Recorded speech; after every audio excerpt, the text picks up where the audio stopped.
आदाब दोस्तों, द सम्मान शो में आपका इस्तकबाल है। मैं आपका अपना डॉक्टर मुज़म्मिल सरखोद। आज मैं आपके सामने एक ऐसा लफ्ज़ पेश करूंगा जो लफ्ज़ न तो उर्दू का है, न फ़ारसी का है, न अरबी का है। अलबत्ता वो हिंदुस्तानी ज़बानों का लफ्ज़ है और वो अंग्रेज़ी का लफ्ज़ है। अंग्रेज़ी में उसकी माने अलग है और हिंदुस्तानी ज़बानों में उसकी माने अलग है। इत्तेफाक की बात है कि वो मराठी में भी इस्तेमाल होता है और हिंदी में भी इस्तेमाल होता है।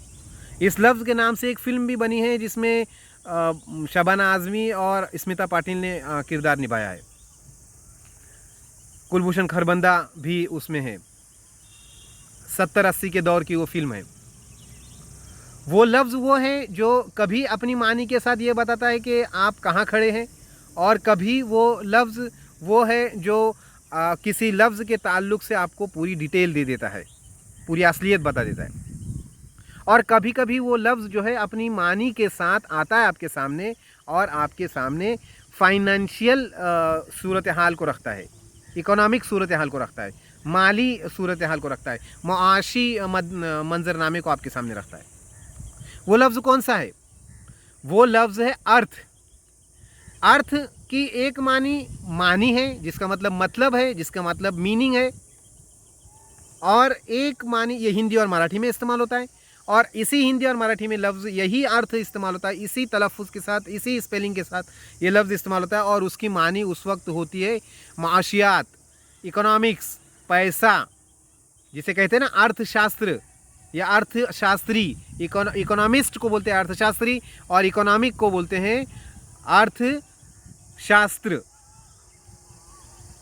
The knowledge of economics. और इकोनॉमिक जो संकल्प रहता है उसको कहते हैं अर्थ संकल्प, जो बजट रहता है उसको कहते हैं अर्थ संकल्प। तो ये तो रही हिंदुस्तानी मानी और हिंदुस्तानी लफ्ज़। अर्थ लफ्ज़ है और उस लफ्ज़ की मानी है एक मीनिंग, और एक लफ्ज़ की उसकी मानी है इकोनॉमिक्स या फाइनेंस। और एक अर्थ जो मैंने कहा अंग्रेज़ी ज़बान का है, उसकी मानी तो आप जानते हैं, जहाँ जो मैंने बताया कि वो लफ्ज़ ये बताता है कि आप कहाँ खड़े, हम ज़मीन पे खड़े। अर्थ लफ्ज़ की मानी होती है ज़मीन।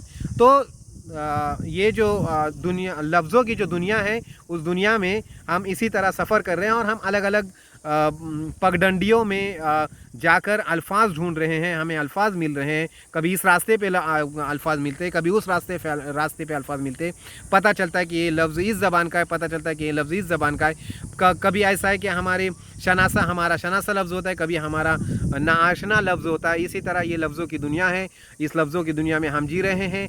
आइए इस सफ़र को जारी रखते हैं। बहुत बहुत शुक्रिया।